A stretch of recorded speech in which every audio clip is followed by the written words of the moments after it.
Good evening. It's Monday. Excuse me. It's like cold here. This is a session of Athens City Council Committee night. We have three items on our agenda for our committees. We have a committee of the whole. We have a planning and development committee and a finance and personnel committee. The first committee, being on the committee of the whole, means that all members of council will sit here at the dais and participate in the committee. And the first item on the committee agenda is the agenda of the Ridge's new community authority reappointment to the Board of Trustees. I have here a email from our president temporary, Sam Crow, noting just a note that the draft ordinance states that Shonda Wolf resigned October 24th, but there will be a corrected in the final document to read October 2023. So if there's any confusion on that, I hope this clears it up. And in terms of the nominees, we have Dominic Brooke is being recommended for reappointment, and Randy Gonzalez is being recommended to replace Shonda Wolf, who resigned from the board due to taking another position outside the state. And thank you, Mr. President. So is there any comments or discussion about these two persons for appointment and reappointment? Member Swank. Just a question. I take it this is just a formality per previous ordinance where these are the recommended appointees of the university to the community. Is that correct? I believe so. Okay, thank you. Member Claude-Felder. I wonder if any members of the community will question if Ohio University has a lot of influence, since Randy Gonzalez is the husband of the president. These are, Member? there's rules as to who can go on, and they have OU appointments, and these are filling those two appointments, I believe. Okay. Because it says Shawna Wolf was a citizen member of the board. Oh, yeah. Well, I mean, Randy would be a citizen also. So, Sean also worked for OU. Member Spilness. Yeah, Dominic Brooke used to work for the university, but he does no longer work for the university, so he's in a different role. Okay. Any comments from the administration? Oh, wait a second. Oh, Member Swank again. Go ahead. So if he, that's an interesting technicality. So if he no longer works for the university, how is he reappointed? I'm not asking that right. Is he being reported specifically as a citizen member or a university representative? Where's the wording on that? It says citizen member. Yeah, I misspoke when I said OU. These are both citizens. Okay. Yeah. Which makes Beth's comment even more germane to the conversation. Well, I don't know. I mean, I'm sorry. President Pro Tem. Yes. If I may comment further, I think I'm okay with it, but I just wonder if people in the community will question it. The first gentleman of the university as a citizen member of a community board. I don't know, maybe not, but I wonder. Well, the fact that he's married to the president of OU automatically disqualifying from any public service, community action service of any kind? As far as I know, according to the letter of the law, not at all, but I'm talking more about perception, I think. Well, I don't have an answer to perception. Like Nelson, sometimes I hold my telescope to my blind eye. We don't have to discuss it at length. I just thought I would raise the point. Well, we don't have to vote on it now, but these are the people that are being considered. And we can bring it forward next Monday, and people can then make a decision, yes or no. Okay. Is this a resolution or an ordinance? It's a resolution. Okay.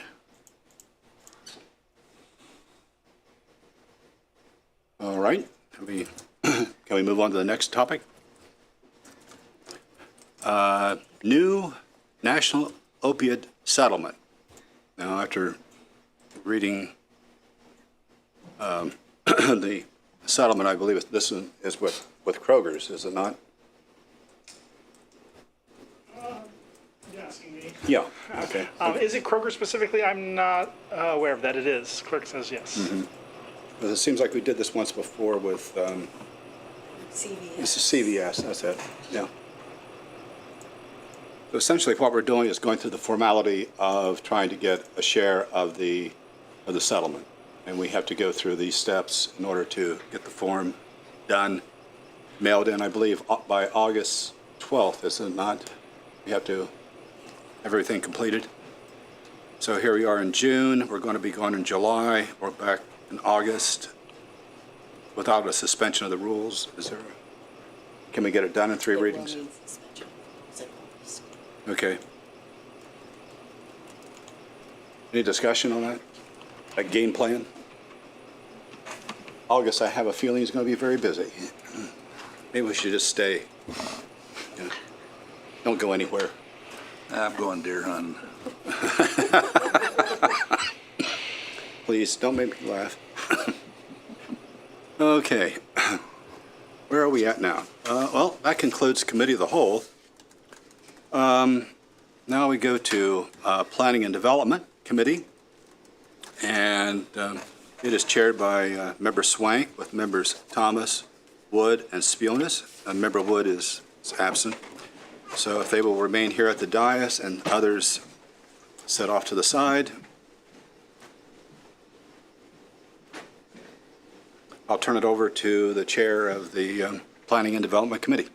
Thank you, sir. 2 items on the agenda tonight for planning and development. The first is a Title 49 special right-of-way permit request from Donwood Hyundai on East State Street. Members of the committee, if you would go in your drive to page 9 out of 33, I think that will give you as clear a picture of what we're talking about as anything. I meant to get these to you before you got over there.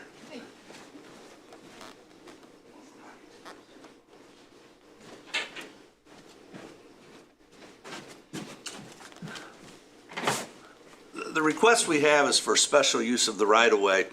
And looking at, in fact, Ryan, if you could call up page 9 of the packet. That's actually one of the photos. Page 9 shows the aerial map of the property.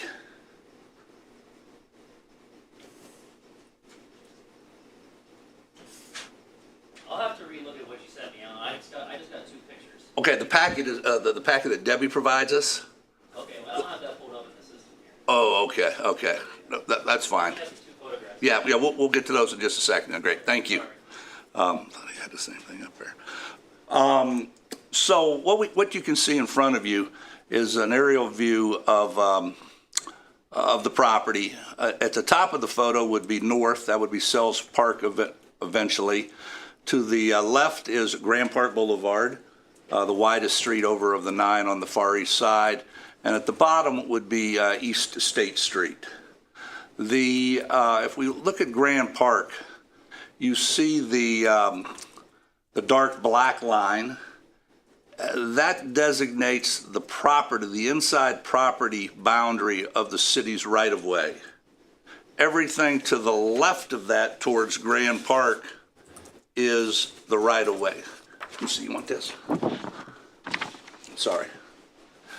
At the bottom, you see 2 black dots. Those black dots represent the pin placements for the survey. Everything to the bottom of that line, again, is the city right-of-way between that black line and East State Street. What the folks at Donwood Hyundai are asking for is the right to continue using that property for parking vehicles and so that the lights that have already been constructed could remain in that area. This has nothing to do with what we talked about last week and we'll be voting on next week in terms of those 5 properties in the back where we're asking for a zoning change. This is specifically for the use of the right-of-way. I have several concerns that I would like to share with the members of the committee and then open this up for comment. Ryan, if you would call up that first photo, the major concern is for cars, okay, the other one. The major concern is for cars exiting Grand Park onto East State Street. In fact, this is a problem on 5 streets on the Far East Side. It's a problem on Grand Park. It is a problem on Avon. It is a problem on Euclid. It is a problem on Charles. And it is a problem on Graham. I am in this car and I am pulled up to the designated white line on the road where a car is instructed to stop before making a turn either left or right. The stake you see is the right-of-way. That is the pin post. And as you can see, the vehicle, kind of maroonish in color, is parked in the city right-of-way. Because of that, the driver has no idea who, what, or how fast a vehicle is coming up East State Street headed toward town. Even though the speed limit is 25 there, we all know 25 is rarely followed. It's a very, very dangerous situation. And again, we're talking about just this one instance tonight. We will be talking about the other 4 after I've had a meeting with the law director on the 17th. So what do people do? Ryan, could you show us the next slide, please? They pull forward so they have a line of sight. But where are they? They are sitting, back up that picture. One more. They are sitting in the middle of a pedestrian crosswalk. To be honest, I've been complaining about this for almost 2 years and have had little to no success dealing with the then current manager at Donwood Hyundai. This really came to light the Saturday of Memorial Day weekend. What happens on the Saturday Memorial Day weekend on this side of town every year? The pool opens. And with the opening of the pool, we get traffic. Pedestrian traffic and young person bicycle traffic. And the kids really don't use the bike paths on East State Street. They use the sidewalk. So as you pull into that sidewalk, here comes a kid, first day of summer, boom. But what about people walking? What about people going to the bus stop, which is right there on the other side? What about people with mobility issues? I could go on and on and on. What we're doing by allowing or potentially allowing the use of the right-of-way for parking vehicles is creating a pedestrian nightmare. That's issue number 1. Issue number 2, we go back to the map, deals with the cars on Grand Park. In reality, these cars are causing no problem at all. And it allows the dealership to display inventory as close to the street as possible. This is kind of like going to Kroger's and what we call at the end of the aisle an end cap. That's where you put merchandise that you want to sell, and generally it's for sale, at a sale. It's a marketing technique. And I think in this community where we've talked about being business friendly or as business friendly as possible, even though it may not be the most attractive thing pulling into a residential neighborhood, it is perfectly legal if granted the use of the right-of-way. So quite honestly, personally, and this is my opinion, I don't see any reason we shouldn't do that part of it. But part 3, and this is the part that concerns me the most. Ryan, if you could go back to that first picture, please. The yellow car. It is sitting on an improved concrete pad that has been recently built, in fact, is still under construction, clearly in the city right away. My concern is this: the placement of the light poles, the use of the right of way, and a small construction project in the city right of way without permission. Again, we want to be as business friendly as possible, but how long are we going to continue to allow this practice? And I'm not talking about this property, but this practice in general of squatters' rights, using the city right of way without permission. And that will be the impetus of the meeting I'm having with the law director on the 17th, because it's going to apply to multiple properties up and down East State Street. But again, it's not a matter of trying to slap someone's hands.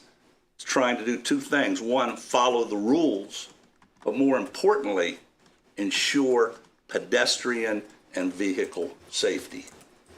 So I'm inclined, and I would throw this out for the consideration of the committee, that if we do grant this right-of-way request, that we do it for the property on Grand Park, but that we do not do it for the property facing East State Street for the aforementioned reasons.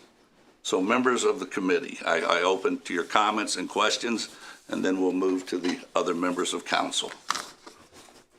Yes, Lloyd. I would just like to say that I appreciate that you bring this up. I've seen it myself.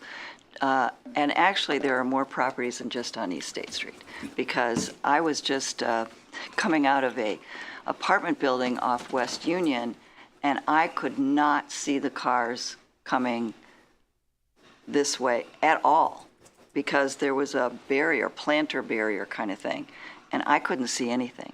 And there's other places like that too. So if we're going to talk about those, perhaps we ought to take a little look at the other places in the community where it's really hard to see. And I think you have a good point. To your point, and I think we might be able to get some help on this, we have several committees, both standing and ad hoc, that have been formed in this town. The pedestrian accessibility, Mr. Delay, help me with some of the others. Multiple committees, I think, could help the city look into this. And I can't think of all the names of all of them off the top of my head. Yeah. Yes, sir. Rob Delac, Village. I live on Morris Avenue. I serve on a number of things for the city. One of those is the City of Athens, trying to get the name right, Pedestrian Accessibility and Bicycle Task Force. And that is been formed from City Council underneath Transportation Committee.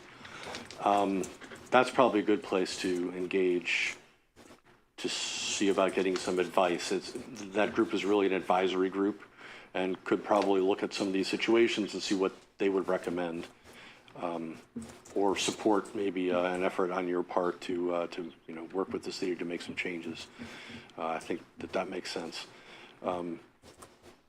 Other groups are probably more unofficial or county entities I'm thinking of. So that's the one I think that makes sense here in the city. Or the other possibility would be if there's an accessibility concern specifically, then the Disabilities Commission has an accessibility subcommittee that could be involved, but that would be if it's accessibility specific. I think the things we're looking at are accessible probably, just not very safe professionally. So. Great, thank you. Yes. Well, just real quick. I'm chairing now the Affordable Housing Commission, which has just gotten underway, and one of the items under their purview has to do with transportation, and certainly sidewalks could apply to that too. So, and yeah, I'm with you. I think that's the best place for it, is a pedestrian and bicycle task force. Yeah, Jessica. I have a couple questions. I guess first, I went back and watched the Planning Commission meeting when this was discussed. Did they vote and send on a recommendation for this like they had with others? So can we split this, or do we have to send it back to them if you want to split it between the two streets? According to the code office, I was told that we could split it. We can split it Yes. here? Okay. And then, so looking at the East State Street picture and plat, we're talking about like 20 inches or so, 24 inches, maybe? Oh, no, it's more than Is that. it more than that? Yeah, It's hard to it's more gauge than from- that. Exactly. Okay. In fact, Ryan, go to that second picture, please. I think we get a better picture of how much what we're talking about. The second photograph, please. Okay, see the, Okay, yeah. yeah, So probably more like 30-ish, yeah, 32. it's a ways. And the thing that complicates it too The sidewalk, I guess, is not. if the high-profile vehicles are placed at this end, it even makes it worse. Or if they were all, regular sedans like a Hyundai Sonata, it would not be as bad. But you can see those photos, the parking extends clear to the sidewalk. Yeah. And from the, yeah, it's easily 3 to 4 feet. But we can only really adjust where the asphalt is because the sidewalk exists. Right. Okay. So what if we said, no, you can't do it on East State Street, they would have to back the vehicles up, and there is plenty of room, 'cause I've done it, back to the line between the two black dots on the map that you have. Okay. Yes, Member for Clodfelter. I wonder if there would be any legal precedent to allow most of the cars to go where they currently are allowed and renew that, but just to ask them to not put a car in that one place. You know, the one closest. In your example, the maroon colored car. Because that's the one that's really blocking the vision of the drivers. And perhaps if just that space were not filled with a vehicle, then people would be able to see all right. Because I also have had trouble at that street. I mean, I know exactly what you're talking about. And I was afraid, to turn right, that somebody was going to bash me. In principle, that seems logical. In practice, it will never happen. And here's the reason. You go to a dealership to test drive a car. You drive it, bring it back. Oftentimes, customers are the ones who are placing the car in the open spot. Okay. Yes, in principle, I think it's a great idea, but having lived on that side of town since 1983 and probably purchased 15 vehicles from the various car dealerships down there, not all for myself, by the way, I know human behavior, and you put the car back or you put it wherever spot's available. And then what we run into is, particularly Saturday afternoon, the last car comes in, it's there from Saturday to Monday. And I don't really want to be calling the police or tow truck drivers to tow a vehicle that's 2 feet over the line because of a customer not knowing where it should go. Yes. I wonder, if the dealership would be amenable to considering something like that, I wonder if they could put planters in that space or something, or actually block it in an attractive way so that nobody could put a car there. And then we could let them put all the other cars that they want to in the right of way, if that's what people decide, but also make it better for the drivers. Again, in principle, I think a great idea. Practically, go over to Charles, and we essentially have planters at Donato's, and plants grow, and you can't see there either. Yeah, yeah. I don't know, some decorative piece of art or something that's not going to grow, but something to indicate to people that that's not an available parking spot. If you remember when, and we're in the process of doing this now, one of the justifications for rezoning those 5 lots to R3 was to move these cars off of East State Street onto that parking lot.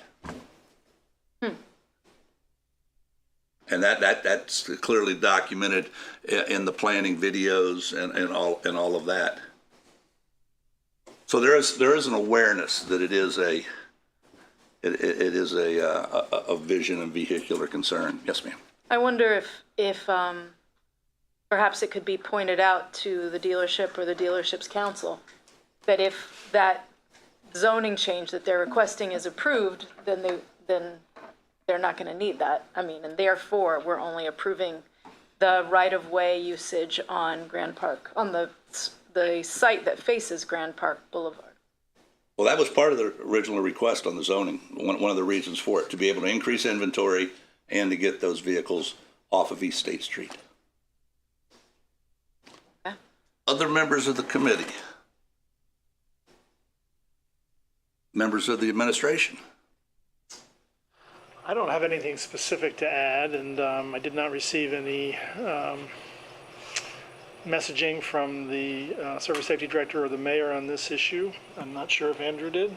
I believe the only note that I would have from discussions with the code director earlier today was that related to special use of the right-of-way, improvements like asphalt and concrete don't require a special use of the right-of-way permit. Using the right-of-way, parking vehicles there, or adding lights do require special use of the right-of-way, but typically just putting asphalt down is not, it's not something that requires a special use of the right-of-way because it's not being used per se. Okay, so half of it's good and half of it's not. Essentially. Okay, good. Members of the community? I see Mr. Mott is here. I'll defer to you first, sir. Thank you, Mr. Swank.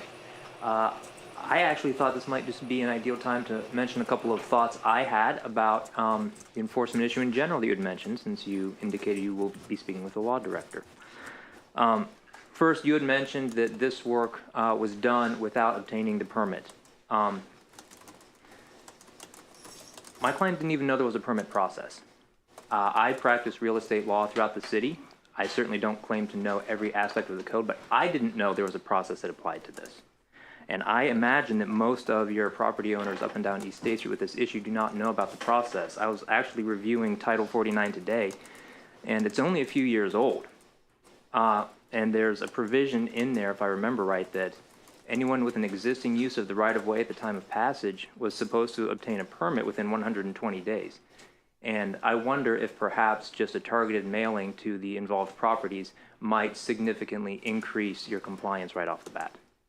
The other thing I noticed in reviewing this matter in general is that Title 49 really is designed for more telecommunications, public utilities type things. And this stuff certainly fits within Title 49, and this is certainly much larger than your conversation with the law director. But I was wondering if there might be a better fit for these other situations where it's someone making surface use of the property rather than the full Title 49 review and everything, which I realize would require study and development and ordinances, and certainly is not going to get done tomorrow. Sir, in your research, have you come across anything that distinguishes between surface use and the utilities and things of that nature? I did not, which is why I said this fits within Title 49, but it feels like a square peg in a round hole. And I don't know if there should be an additional title or a separate chapter of Title 49 that applies to this, or if council is content to leave things as they are.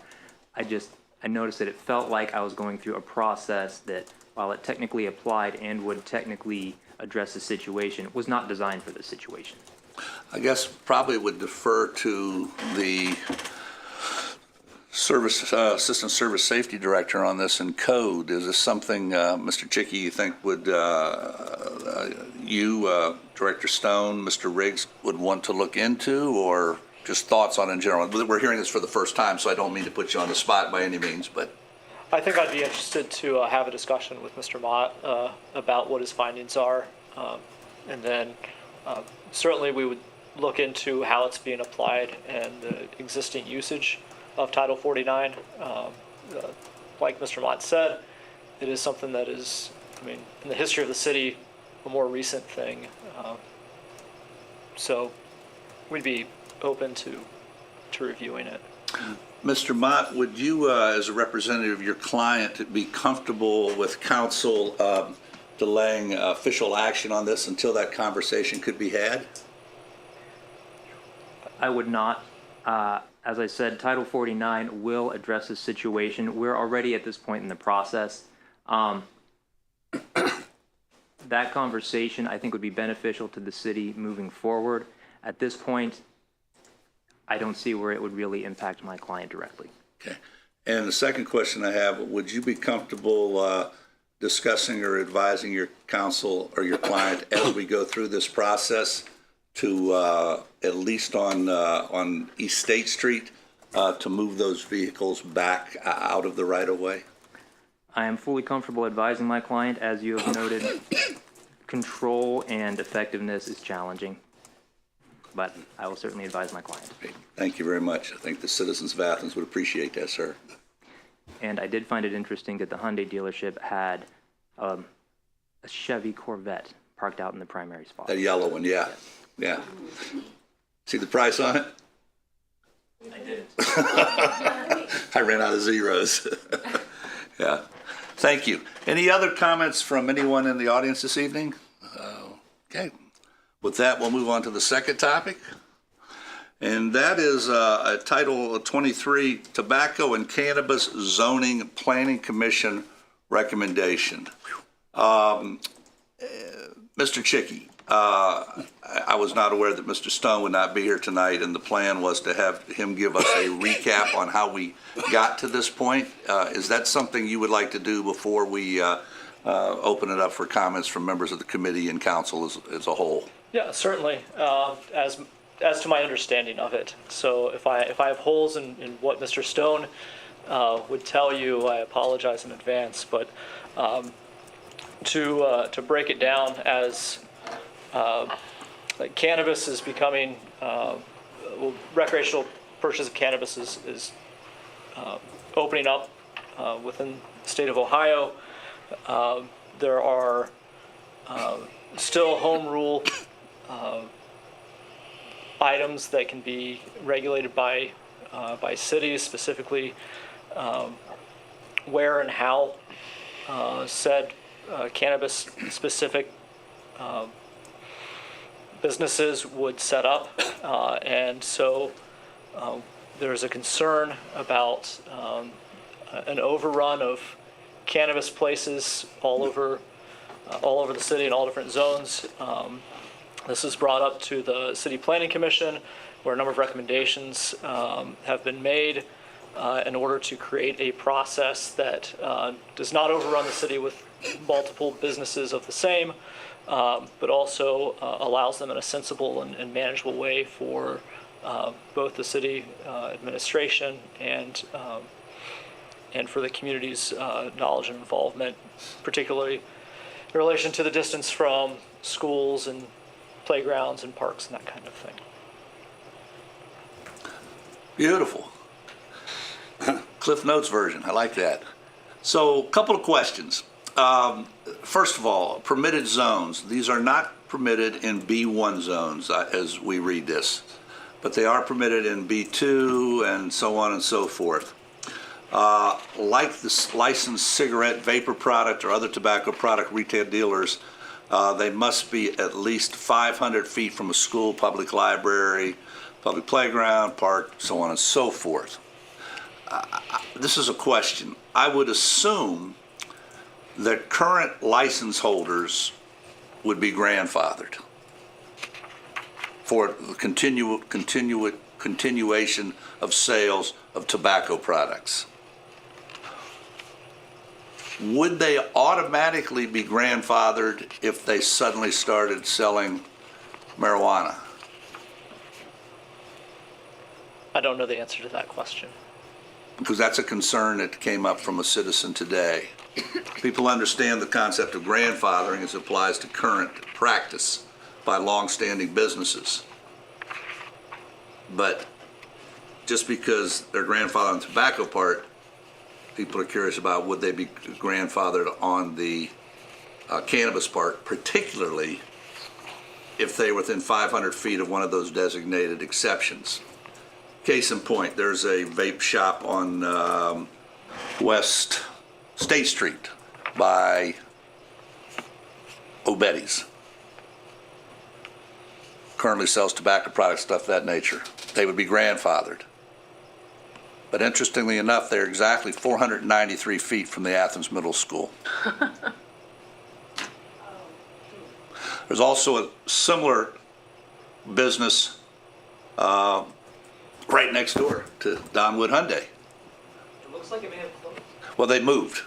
Yeah, they moved into the old Gribble building, yeah. They're just the other side of Avon. That's all the plywood. Yeah, but but they are literally a stone's throw across the street within 500 feet of the city rec building. So that's a question that has come up, and I think before we move this too far down the road, that's something we need to get answered, because unless we're legally bound, I think there would be some opposition to that. I'm seeing a hand down here.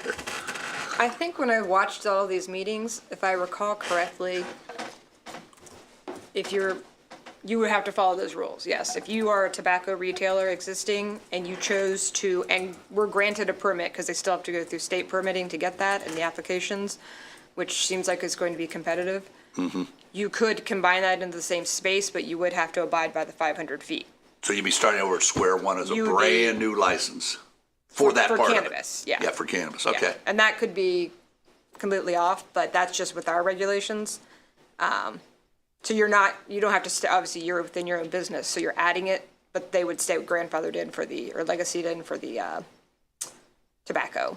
Yeah, that's how I interpret too, but I'm no attorney and I didn't want to. I don't know what it would mean for the West State Street one, how close it is and that they're existing, or whether it depends on who applies for them also. Yeah. But I think that is, yeah. So, Mr. Chicky, at your convenience, could you perhaps, through the law director or Mr. Stone's office, get an answer to that, and also if that was the intent of the Planning Commission?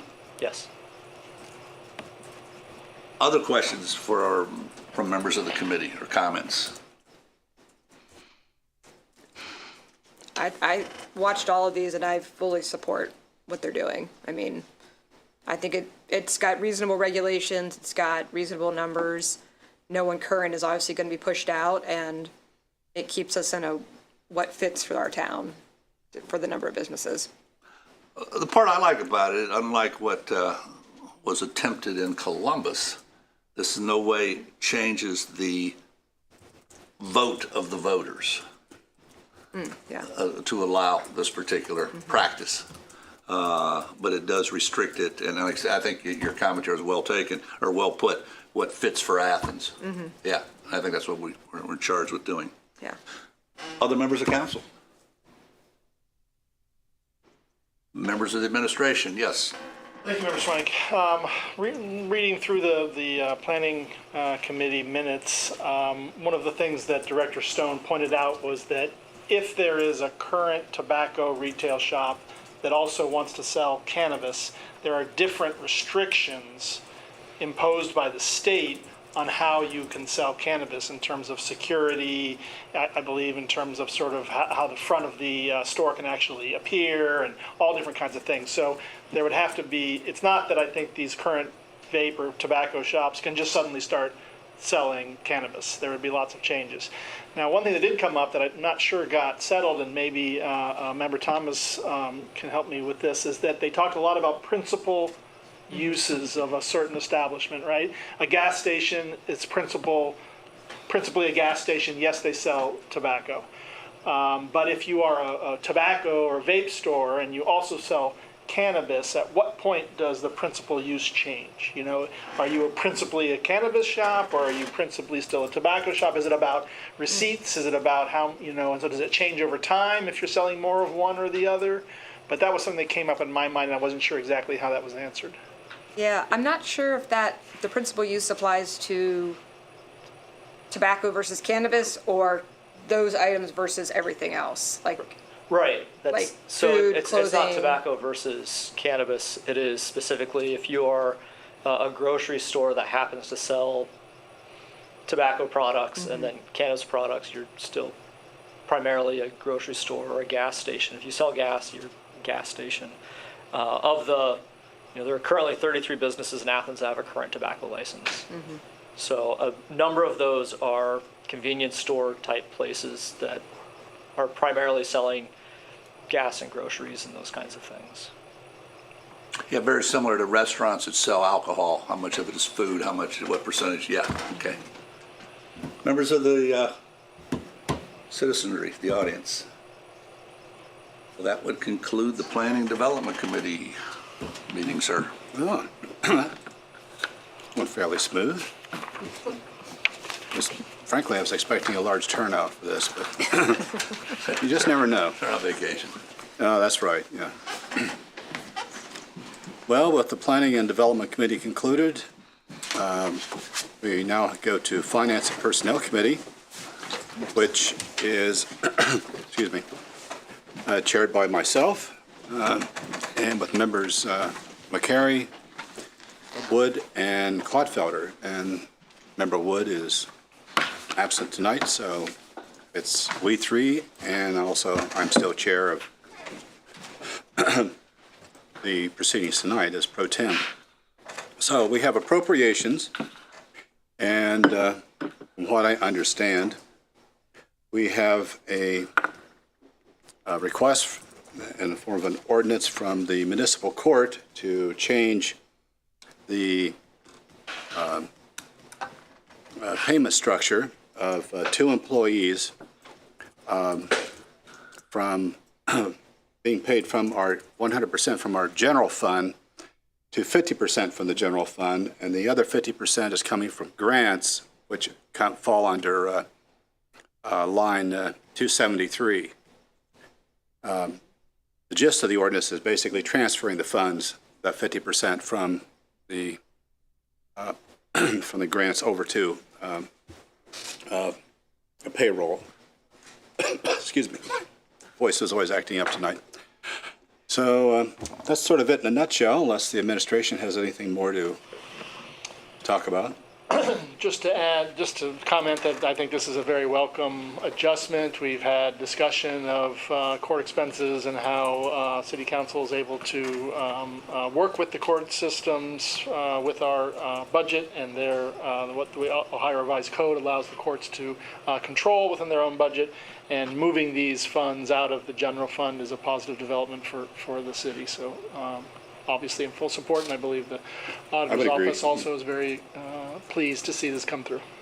Just to clarify, it's Fund 237, not 273. Oh, I'm sorry. 273 is Parks and Rec, and they don't have money there for that. But 237. Please forgive me, I'm running a fever at the moment. I may start hallucinating at any moment. Member McCary, anything to comment on this? No, just appreciate our collaboration and cooperation with the courts. Member Clodfelder? Just also very pleased that the courts managed to get those grants. Yes. And that they will be able to take care of these employees without dipping into the general fund. I believe it was you that was encouraging them to look for grants, wasn't it? I believe it was. Yes. Yeah. Okay. Which they might have already been planning to do. All right. Other members of the committee, council. Member Swank. Specifically, what grants are these? How much are they for, and how long do they last? I don't have that information. Does the administration? I do not. 237, I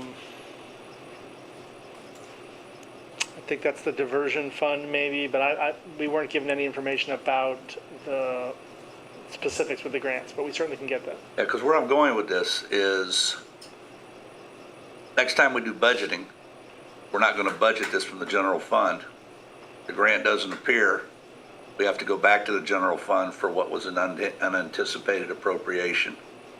So it'd be nice. I mean, it's nice we're doing this, but when the allowance is cut off, then we're back holding the responsibility of funding this, which we should fund it, but nice to know. So I'd like to hear answers to those three if you knew. Well, one, if you I can find think, out. welcome development of the conversations we've had this calendar year are that we were provided with the guidelines from the state Supreme Court about municipalities and the courts, and there are very specific recommendations about the budget process and engaging in the fall of every calendar year. Mm-hmm. And the judge is committed to doing that with us, and I'm not sure how much has been done before, but certainly we will be doing it this year. So I think we can answer some of those questions and get more specifics about. In the fall. Yes. Great, thank you. Yes.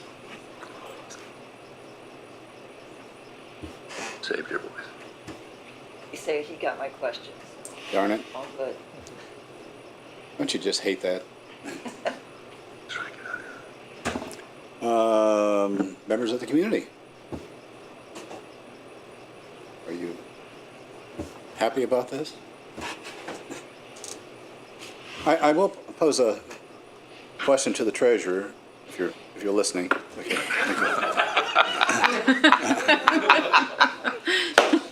But if this happens, and I'm sure it will this, in your opinion, will this put us any closer to our 9% goal of? I mean, we're saving $55,000 here, the way I look at it. So it would put us slightly closer, but again, it's that 9% goal. You need to keep in mind. The auditor actually mentioned this the other day. That's a fluid thing. It comes and goes. You know, sure, we save money in one area, but then an expense comes up in another area. So again, it's just not a hard number that you're going to say, well, as long as we save this much, we're there. Sure, Yeah. because every month that's going to change. So again, it's just something the auditor's office is Right. continuing to look at. I think that's an important point to make out, that it is a fluid thing. It's a moving target. And actually, you wouldn't really know until the books are all closed in January of next year. Almost the case. Yeah. But that's why I think the auditor would like to have that break. It's nice to have the break in July, where there isn't a lot of other ordinances going on, no appropriations, nothing else is happening. So that way they can take a good hard look at it after the mid-break. That's good. Well, keep us informed. Any other questions from anyone about this topic? Member Swank, anything? Well, that's the only item I have under appropriations, unless something's cropped up in the last 10 minutes. No? Okay. Well, in that case, Finance and Personnel Committee is closed. And I believe that's it, isn't it? I don't know if you We're got done. last week. Close the book.